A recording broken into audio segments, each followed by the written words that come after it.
네, 우리 함께 오늘 보실 하나님 말씀은 에베소서 2장 19절에서 22절 말씀입니다. 하나님을 사랑하는 마음으로 우리 다 같이 일어나셔서 함께 교독하시고 마지막 절은 합독하도록 하겠습니다. 제가 먼저 읽도록 하겠습니다. 그러므로 이제부터 너희는 외인도 아니요 나그네도 아니요 오직 성도들과 동일한 시민이요 하나님의 권속이라.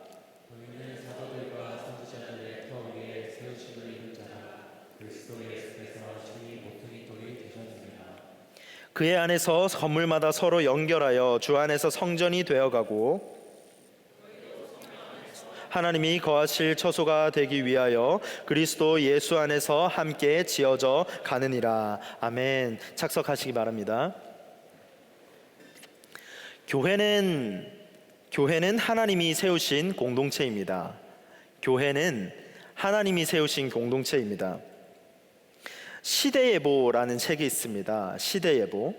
호명사회, 이 송기령 박사님이 쓰신 책인데, 이제 그 전에 이제 시대예보라는 책에서 이번 올해 작년 말이었나요? 이렇게 비교적 최근에 나온 책인데, 호명사회라는 책이 있습니다. 여러분, 핵가족이라는 말 들어보셨죠? 핵가족.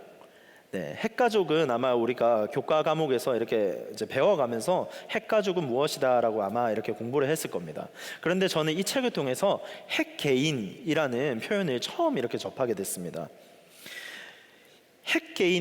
핵개인화라는 개념을 이렇게 설명을 하는데, 저자가 설명하는 내용을 요약하면 이렇습니다.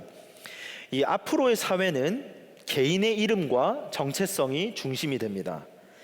이 개인이라는 것은 이제 사회나 어떤 조직의 뒤에 숨지 않게 됩니다. 그만큼 이 개인이라는 이 존재가 더욱더 부각되는 사회가 앞으로 올 것이다. 이것이 바로 핵개인화라는 겁니다. 그래서 결국 그 자신의 이름이 보상받는 시대가 올 것이다. 지금 벌써 이렇게 펼쳐지고 있죠. 우리가 지금 유튜버들도 계실 텐데, 유튜버나 이렇게 뭐 릴스라든지 뭐 이런 활동을 통해서 개인이 더 이렇게 더 부각되는 사회가 지금 벌써 왔습니다. 집단 사회 중심에서 이제는 독립 중심의 사회로 바뀌어가고 있고, 이렇게 공동체보다는 어떤 자율성이 더 강조되는 사회가 오늘 우리가 살아가는 사회입니다. 지금은 우리 AI 시대입니다. 우리 챗GPT나 이런 AI를 아마 활용하신 분들이 많으실 텐데요. AI 때문에 이 핵개인화가 굉장히 가속화되고 더 빨라지는 것을 우리는 경험하고 있습니다. 그래서 이 수십 명, 수백 명이 일하던 것을 우리가 몇십 불만 주면 정말 그 AI 한 프로그램이 모든 것을 몇 초 만에 해결해 가는 그런 사회를 살아가고 있는 게 오늘날의 현실입니다. 그래서 이 AI가 모든 것을 감당할 수 있는 사회가 됐습니다. 이 AI는 결국 이제 개인의 자립 능력을 더 갖추게 됐습니다. 어떤 신문에 보니까, 뉴스에 보니까 혼자서 1인 게임을 만들더라고요. AI를 활용해서. 그만큼 사회는 굉장히 빨라졌고 혼자서도 할 수 있는 사회가 점점 더 되고 있습니다. 그래서 우리는 이 현재는 공동체보다는 개인의 독립성과 자율성이 더 강조되는 시대를 맞이하고 있습니다. 그러나 이러한 변화 속에서도 이 교회는 여전히 공동체를 지향합니다. 무언가 우리가 걸어가는 사회와는 조금 다른 길을 가는 것 같은, 그것이 바로 교회라는 겁니다. 세상은 점점 개인주의가 되어가고 있는데, 핵개인이 강조되고 있는데, 여전히 교회는 함께라는 것을 강조하고 있습니다. 왜 그럴까? 이 교회는 왜 함께? 교회라는 것은 왜 공동체를 지향하고 우리에게 그렇게 독려하는 걸까라는 질문이 있습니다. 왜 우리는 공동체를 지향하고 교회를 아직도 여전히 앞으로도 우리는 교회를 사랑해야 할까라는 질문 앞에 서 있습니다. 우리는 왜 교회를 사랑해야겠습니까? 첫 번째로 하나님의 가족이기 때문에 교회를 사랑합니다. 우리 함께 읽어보겠습니다. 시작. 하나님의 가족이기 때문에 교회를 사랑한다. 교회는 하나님의 가족이라고 말씀합니다. 오늘 본문 말씀 19절 말씀을 보면 이렇게 기록하고 있습니다. 우리 함께 읽어보겠습니다. 시작. 그러므로 이제부터 너희는 외인도 아니요 나그네도 아니요 오직 성도들과 동일한 시민이요 하나님의 권속이라. 성경이 말하길 과거에는 외인이고 나그네였다라고 기록하고 있습니다. 외인은 누구냐면 낯선 사람입니다. 하나님 나라의 밖에 있는 사람이 외인입니다. 공동체에 속하지 않은 사람이고요. 이 공동체에 속하지 않다라는 것은 공동체로부터 보호를 받을 수 없다, 이런 사람을 두고 이 신약 성경에서는 외인이다라고 기록하고 있습니다. 그리고 또 하나가 나오죠. 나그네가 나옵니다. 외인이요 나그네. 그럼 나그네는 무엇일까? 우리가 생각할 때 이 나그네는 생각한 그대로입니다. 정처 없이 길을 걸어가고 어딘가 정착하지 못하는 그러한 사람이죠. 한마디로 임시 거주자입니다. 임시 거주자는 법적인 권리나 특권이 없습니다. 이 낯선 땅을 계속해서 여행하는 순례자가 바로 나그네입니다. 우리가 순례자 했을 때 창세기, 우리가 구약 성경에 대표적으로 떠올리는 인물이 있습니다. 바로 아브라함이죠. 아브라함은 하나님께서 부르신 땅에서 자신을 두고 어떻게 소개하냐면 나그네의 삶이다, 나는 나그네다라고 고백합니다. 창세기 23장 4절 말씀에 보면 이렇게 기록합니다. 나는 당신들 중에 나그네요. 외인과 나그네, 이 둘의 공통점이 무엇인지 아십니까? 바로 시민권이 없다라는 겁니다. 권리나 특권을 누릴 수가 없습니다. 보호받을 수도 없습니다. 우리 여기 계신 분들은 한국 또는 미국 시민권을 아마 가진 분들이실 겁니다. 시민권이 있다라는 것은 그 나라의 보호를 받게 되죠. 그런 우리를 하나님이 이제 성도와 동일한 시민이다라고 부르고 있습니다. 시민이 성도와 동일하다, 이게 무슨 의미일까요? 이 부분을 이해하기 위해서는 당시 그 상황의 배경을 좀 이해할 필요가 있는데요. 여기 보니까 성도와 시민이 지금 본문에 눈에 띕니다. 우선 시민이라는 자는 그 공동체 안에 소속된 사람입니다. 그럼 소속되었단 말은 결국 그 공동체 안에서 보호를 받을 수 있다는 말이죠. 법적인 보호를 받습니다. 사회적 지위나 명예도 누릴 수 있습니다. 그래서 우리에게는 그 시민권이 갖고 있는 특권이 있지 않습니까? 그리고 오늘 본문 말씀에 보니까 성도도 눈에 띕니다. 성도는 하나님께 구별된 사람입니다. 한마디로 말하면 하나님의 백성이다. 혈통이나 지위나 민족과 출신에 상관없이 예수 그리스도를 믿는 모든 사람이 바로 성도다라고 기록합니다. 따라서 성도들과 동일한 시민이 되었다라는 것은 이 땅에 하나님 나라에서 완전한 자격을 가진 자, 하나님 나라의 시민으로서 권리를 가진 자, 이것이 바로 시민이 된 것입니다. 우리는 예수님으로 말미암아 하나님의 가족이 되었습니다. 이제 외인도 아니고요, 나그네도 아니게 되었습니다. 예수님을 믿는 여러분의 신분이 나그네였다면, 외인이었다면 이제는 성도로 바뀌었습니다. 성도라는 것은 하나님 앞에서 평등합니다. 성도의 정체성은 세상의 어떤 시민권보다 소중합니다. 따라서 이 성도는 환영받아야 됩니다. 세상은 환영하지 않을지라도 성도는 하나님께서 환영하는 것, 그것이 성도가 누리는 특권입니다. 하나님께서 부여하신 신분이기 때문에 성도는 환영받아야 합니다. 그래서 우리 여기 계신 분들은 성도가 된 것을 누리시기 바랍니다. 성도가 된 특권을 누리시기 바랍니다. 성경은 여기에 그치지 않고 한 단계 더 나아가거든요. 하나님의 권속이다 라고 부릅니다. 이 하나님의 권속은 다른 말로 풀어했을 때 하나님의 가족이다 라는 뜻이 됩니다. 가족은 서로 환영하고 돌보죠. 저에게는 딸이 둘 있습니다. 이제 3살, 1살 이렇게 딸이 있는데요. 보통 이 둘째가 태어나면 첫째가 질투를 한다고 하더라고요.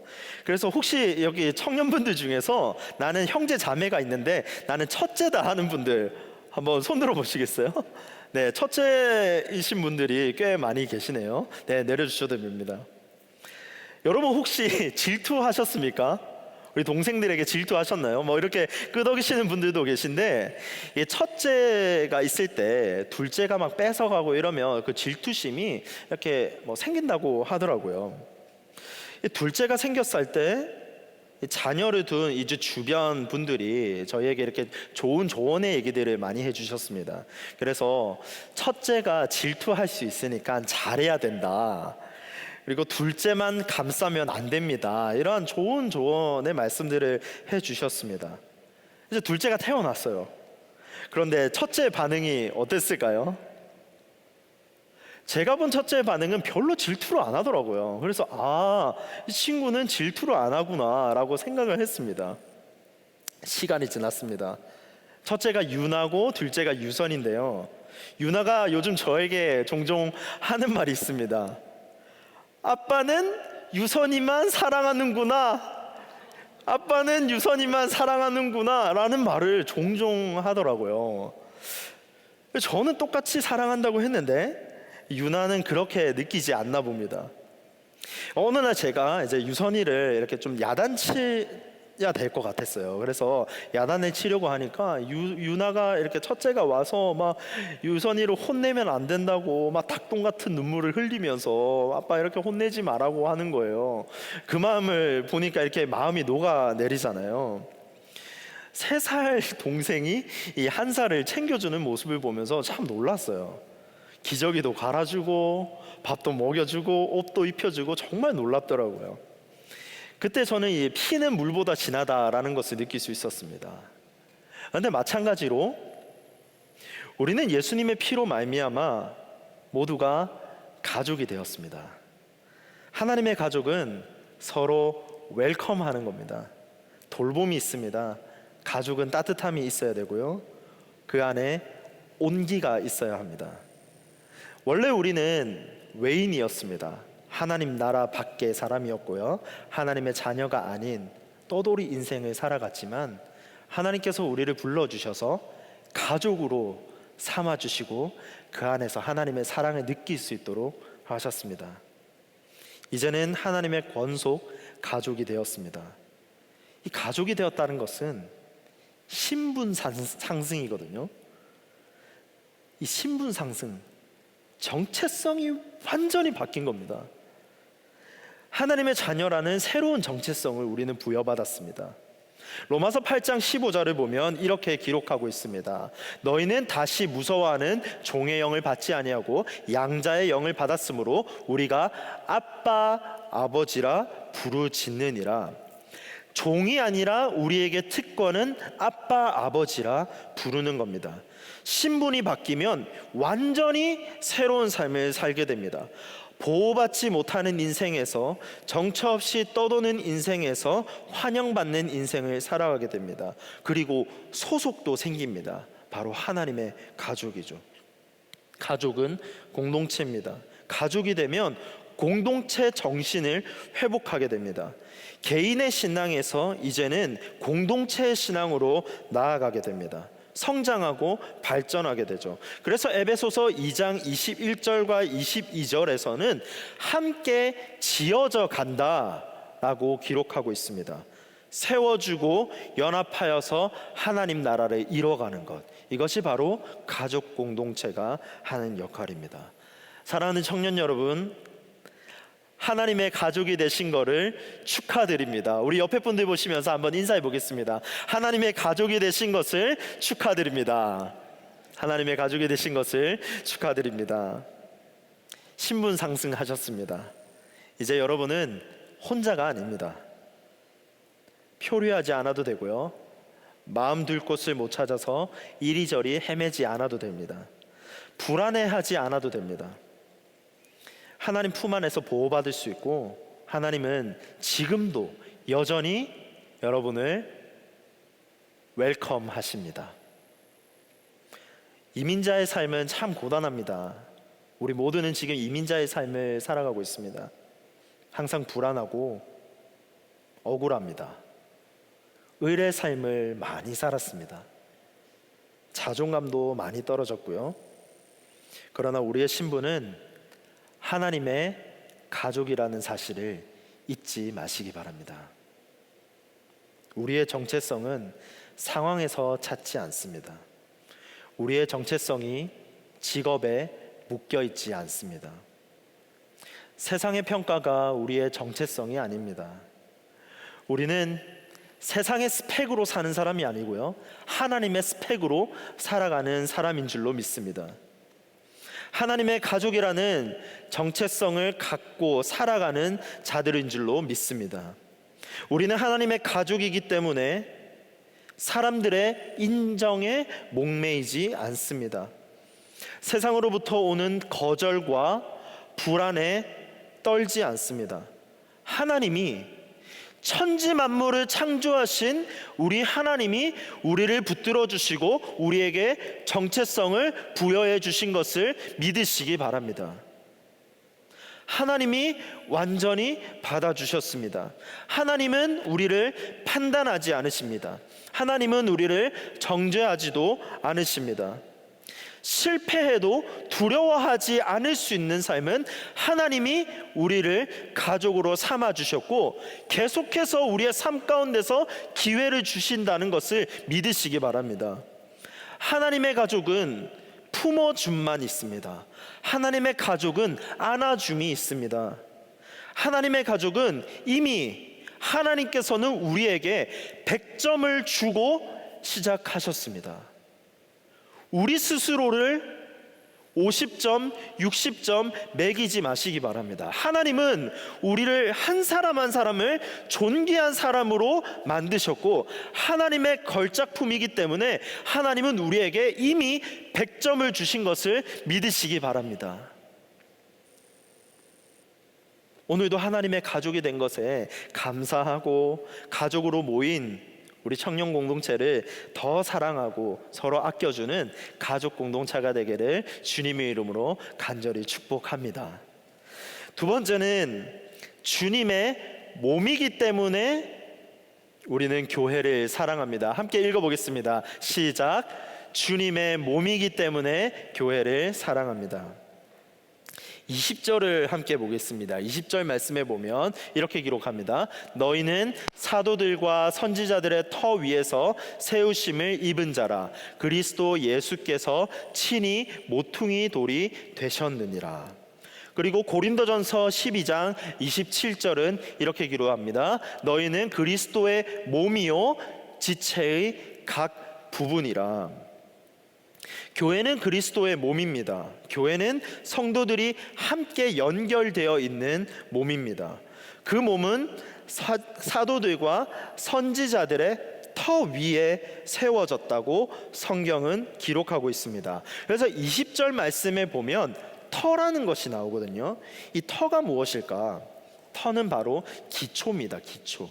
가장 기반, 기초가 되는 것이 바로 이 터입니다. 그래서 예수님은 터 위에 교회를 세우셨다라고 합니다. 이 터는 사도들의 복음으로 세워진 장소입니다.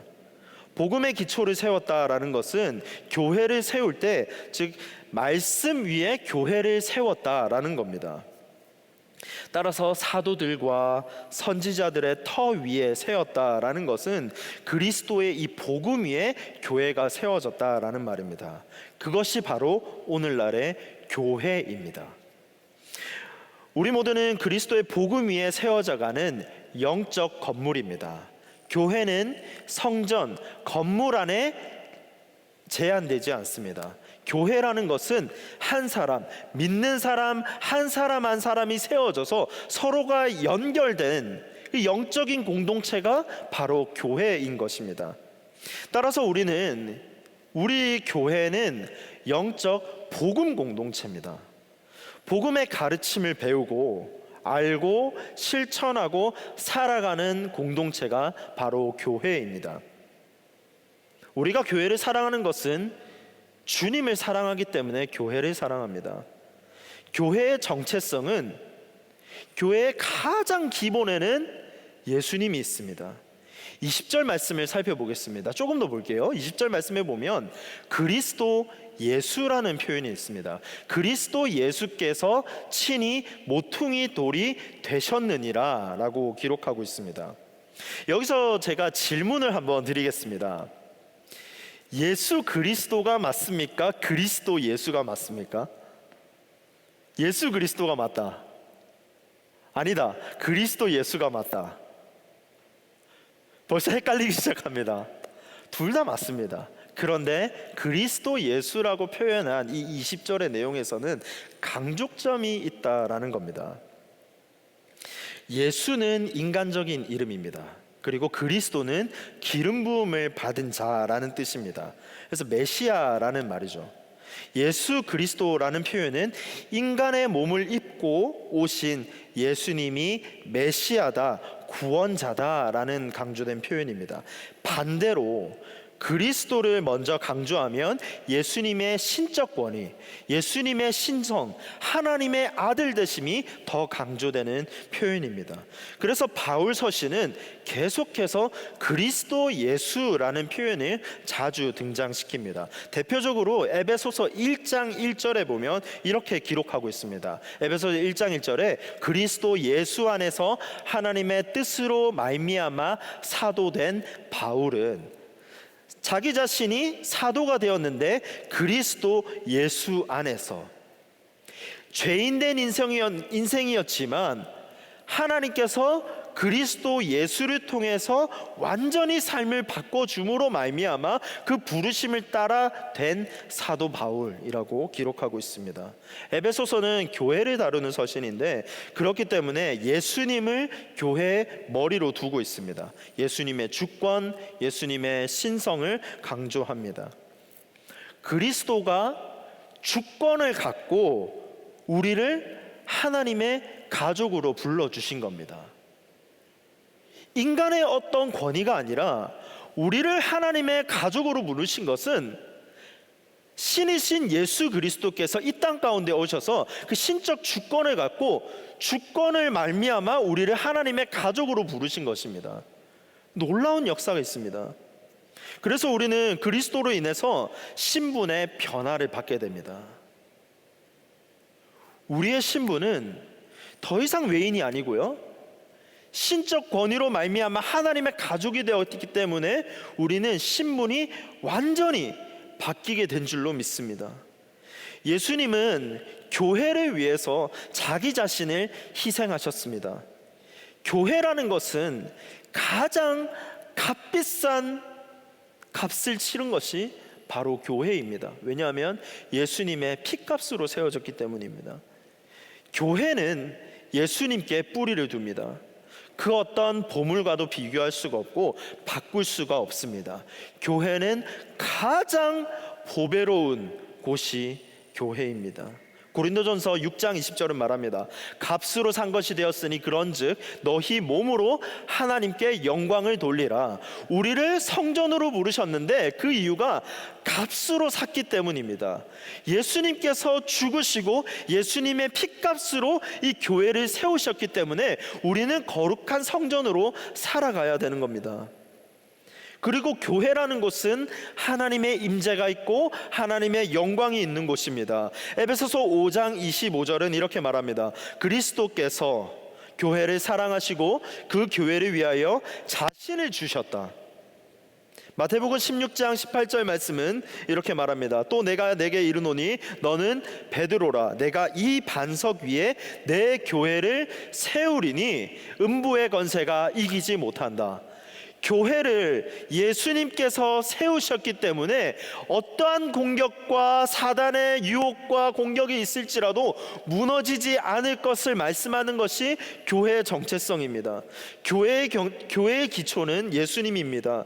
예수님은 교회 건물 위에 세워지지 않았습니다. 예수님은 결코 교회를 어떠한 철학 위에 세우지도 않았습니다.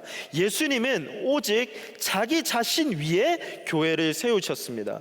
기초가 예수님이니까 흔들리지가 않습니다. 본문 20절에 다시 보겠습니다. 그리스도 예수께서 친히 모퉁이 돌이 되셨다. 이 말은 예수님께서 가장 기초가 되셨다라는 말입니다. 모퉁이 돌, 건물의 핵심이죠. 모퉁이 돌을 기준으로 다 연결되어 있습니다. 모퉁이 돌이 쓰러지면 교회는 와르르 쓰러지게 됩니다. 그 말은 뭐냐면 교회의 핵심인 예수 그리스도가 빠지게 되면 교회는 완전히 무너지게 된다는 겁니다. 우리를 하나님께서 거룩한 성전 교회로 부르셨는데 내 안에 예수 그리스도가 빠지게 되면 우리의 정체성은 흔들릴 뿐만 아니라 와르르 무너지는 것을 경험하게 된다라는 겁니다. 세상의 방법이나 조직으로 세운 것은 아닙니다. 세상의 방법과 조직으로 세우면 시간이 지나면 변하게 됩니다.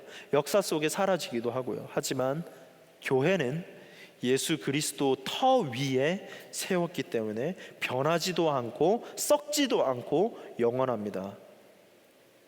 로드니 스타크라는 사회학자고 종교학자가 있습니다. 그가 쓴 여러 가지 책 중에서 기독교의 발흥이라는 책이 있습니다.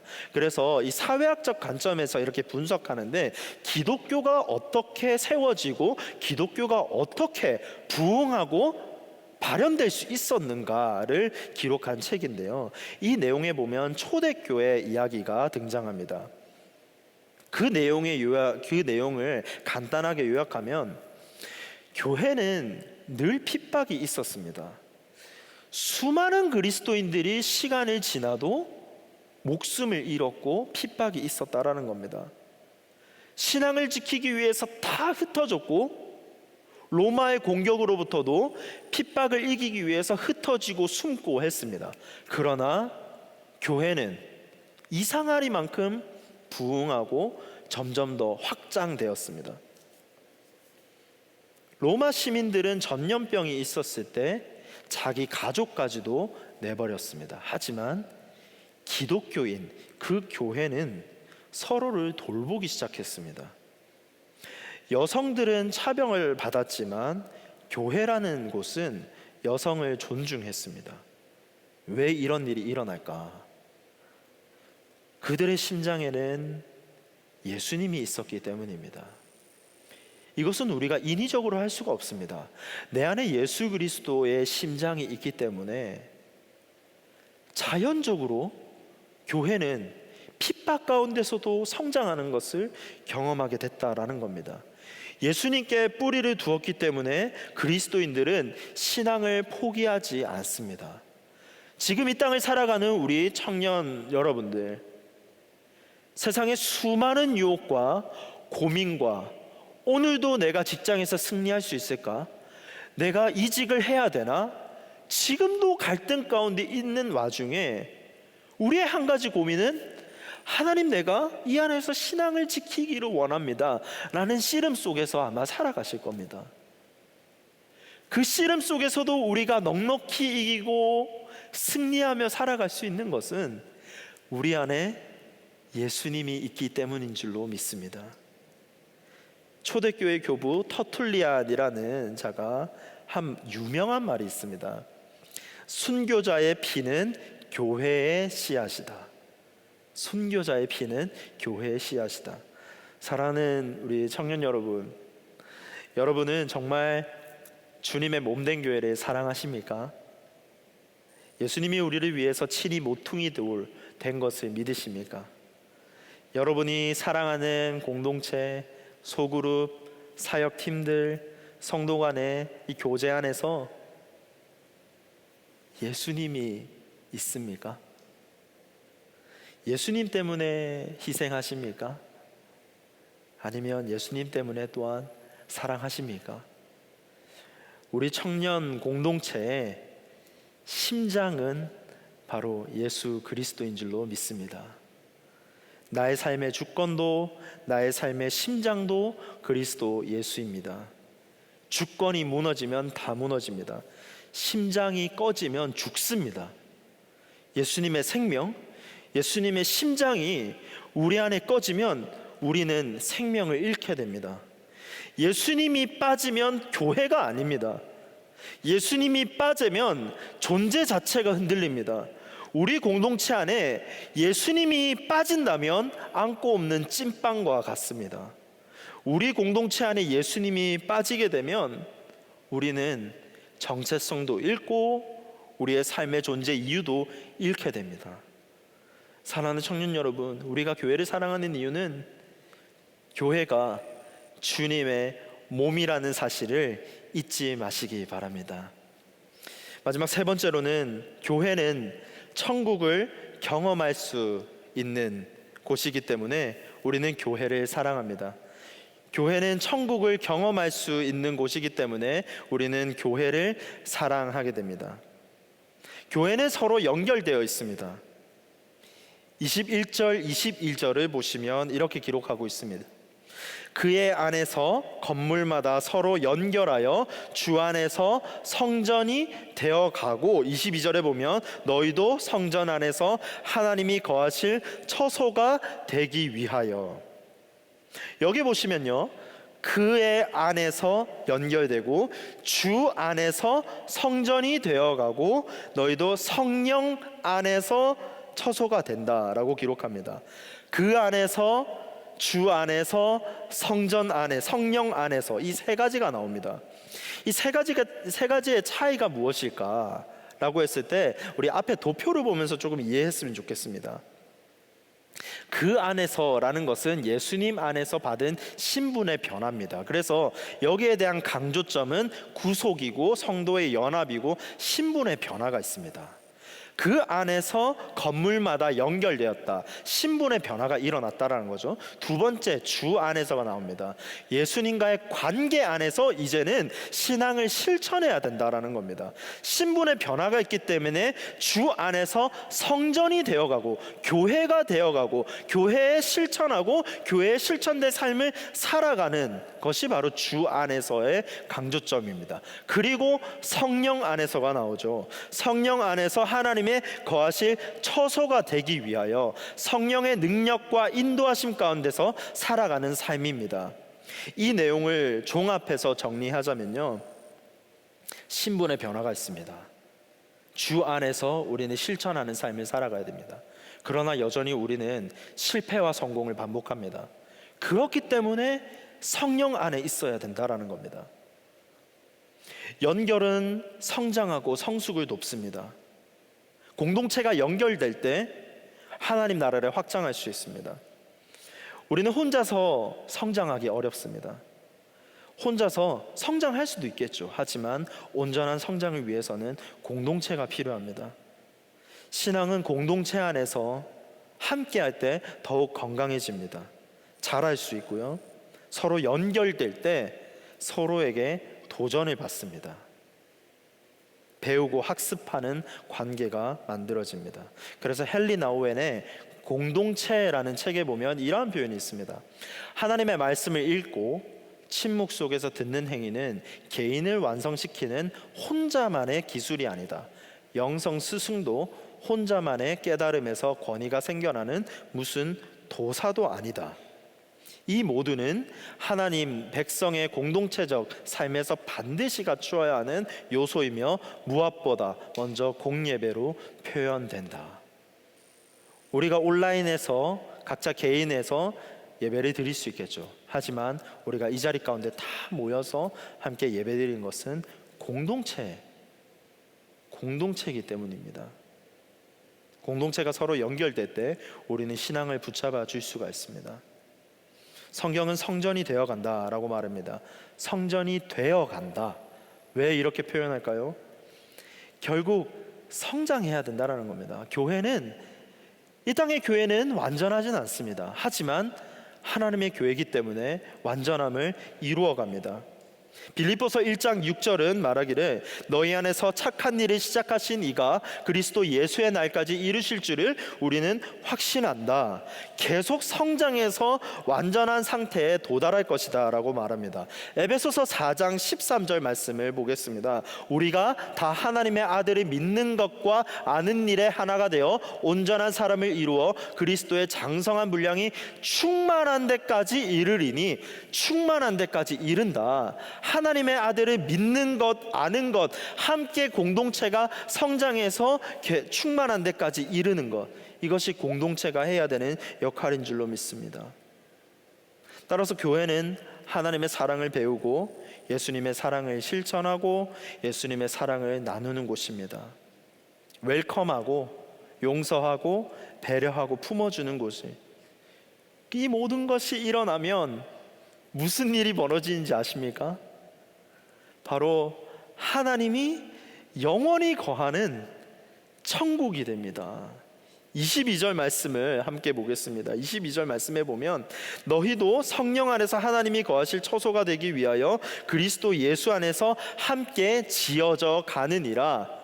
성령 안에서 하나님의 거하실 처소, 이것이 바로 천국입니다. 교회는 이 지상에 존재하는 천국입니다. 우리가 처한 현실은요, 질병이 있고 가난이 있고 고통이 있고 근심이 있고 걱정이 여전히 있습니다. 우리의 삶에서는 이 지금 방금 열거한 것을 피할 수가 없습니다. 직면할 수밖에 없습니다. 여전히 이러한 것들은 존재하지만 교회는 완전한 천국을 미리 보여주기 할 수 있습니다. 천국에서 일어나는 모든 일을 반영해서 살 수가 있습니다. 그 근거가 마태복음 6장 10절에 나와 있습니다. 뜻이 하늘에서 이룬 것 같이 땅에서도 이루어지리다. 천국에서 일어나는 천국의 모든 모습들이 이 땅 가운데서 이루어질 수 있는데, 그 이 땅에서 실현할 수 있는 곳이 바로 교회라는 것입니다. 하나님의 뜻, 하나님의 통치가 교회 가운데 임해서 교회를 통해서 치유가 일어납니다. 교회는 주님이 거하시는 곳입니다. 영원히 머무실 거처고요. 주님은 어제도 계셨고 오늘도 계셨고 앞으로도 계실 것입니다. 교회는 절대 망하지 않습니다. 교회는 핍박 가운데서도 고난 가운데서도 근심 가운데서도 계속해서 성장했고, 교회의 복음은 여전히 살아 움직여서 우리의 인생을 바꾼 줄로 믿습니다. 여러분이, 우리 모두가 교회인 줄로 믿습니다. 청년 여러분, 우리 옆에 분들 한번 다시 보겠습니다. 서로를 보시면서 서로 연결되어 있습니까? 예수님으로 모두 연결되어 있습니까? 아직은 서툴고 어색할 수도 있습니다. 하지만 우리가 연결될 수 있는 것은 우리 안에 예수 그리스도가 있기 때문인 줄로 믿습니다. 나와 전혀 연결고리가 없는 환경입니다. 우리 옆에 분들 보시면 나와 환경도 다르고 배경도 다르고 직장도 다르고, 하지만 예수님 때문에 우리는 서로를 피부로 느낍니다. 함께 아파하고 함께 웃고 함께 울고 하는 공동체가 청년 공동체가 되기를 간절히 소망합니다. 우리 청년부 안에서 함께 위로받기를 원합니다. 우리 청년부 안에서 치유받기를 소망합니다. 청년부 안에서 정말 조건 없는 사랑을 베풀기를 소망합니다. 우리 안에서 고난과 어려움을 함께 이겨내시기를 바랍니다. 갈라디아서 6장 2절은 이렇게 말합니다. 너희가 짐을 서로 지라. 그리하여 그리스도의 법을 성취하라. 너희가 짐을 서로 지라. 함께하면 짐이 줄고 함께하면 고난이 줍니다. 함께하면 위로를 받고 함께하면 힘을 얻습니다. 함께하면 포기하지 않습니다. 어려움 속에서 신앙을 지키려고 애쓰는 분들이 계십니까? 함께 짐을 나눠주시기 바랍니다. 나눔을 통해서 힘듦을 표현하고 그 안에서 함께 기도해주고 함께 응원해주는 사랑하는 청년 공동체가 되기를 간절히 소망합니다. 천국은요, 웰컴하는 곳입니다. 하나님은 우리를 가족으로 웰컴하셨습니다. 언제나 누구나 웰컴하는 곳이 천국이고 그것이 바로 교회입니다. 우리 청년 공동체 안에서 이 웰컴의 문화가 자리 잡기를 소망합니다. 저는 참 감사하게 우리 청년부 안에서 참 웰컴을 너무 잘하는 거예요. 웰컴 안에서 따뜻함을 느낍니다. 하나님께서 우리를 먼저 받아주셨기 때문에 우리는 웰컴하는 겁니다. 하나님이 우리를 천국으로 부르셨습니다. 우리가 천국을 가는 것이 아니라 하나님이 우리를 천국으로 초대해 주셨습니다. 우리가 교회를 가는 것 같지만 하나님께서 우리를 교회로 인도하셨습니다. 이 안에서 우리는 천국을 누릴 수 있습니다. 유대인이나 헬라인이나 차별이 없다고 했습니다. 예수님은 늘 환대, 웰컴 하셨습니다. 죄인도 따뜻하게 환영하셨거든요. 삭개오를 보세요.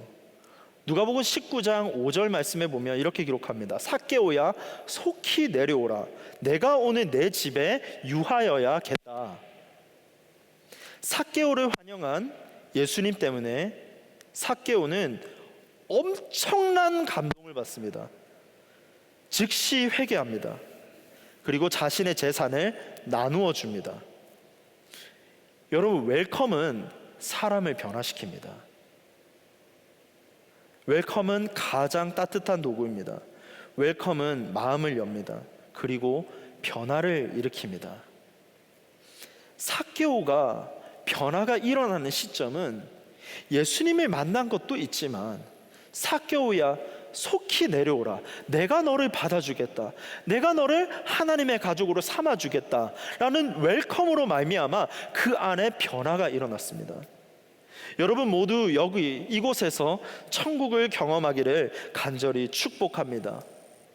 교회는 천국을 경험하는 곳입니다. 그렇기 때문에 우리는 교회를 사랑합니다. 천국을 경험할 수 있는 기회를 소개해 드립니다. 우리 예배가 끝나고 무엇이 있죠? 칠해지기 바래 우리 함께 준비했습니다. 단순히 침묵이 아니고요, 그 안에서 웃고 그 안에서 회복이 일어나며 함께 교제하며 세상에서 즐기지 못했던, 세상에서 누릴 수 없었던 전혀 다른 천국의 문화를 우리 안에서 경험하게 되시기를 간절히 축복합니다. 잔치 공동체 여러분을 초대합니다. 한 분도 빠지시지 마시고 참석해 주시기 바랍니다. 함께 웃고 함께 즐거워하는 시간이 되기를 간절히 소망합니다. 우리 안에 아픔이 있습니까? 우리 안에 낙심이 있습니까? 그렇다면 사랑하는 셀 공동체에서 마음을 나누고 그 안에 예수 그리스도로 말미암아 회복이 일어나기를 간절히 소망합니다. 하나님의 따뜻함이 전달되어서 내가 세상에서 누리지 못한, 내가 우리 교회에서 천국을 누리는 삶을 살게 되기를 간절히 축복합니다. 두 손 들어 주님을 맞이하고 온 마음 다해 주님을 경배하는 천국이 되기를 소망합니다. 하나님의 통치, 하나님 나라의 통치, 하나님의 천국이 이 땅에 임해서 우리 공동체를 통해서 진짜 천국을 맛보시기를 주님의 이름으로 간절히 기도하고 축복합니다. 우리 함께 기도하겠습니다.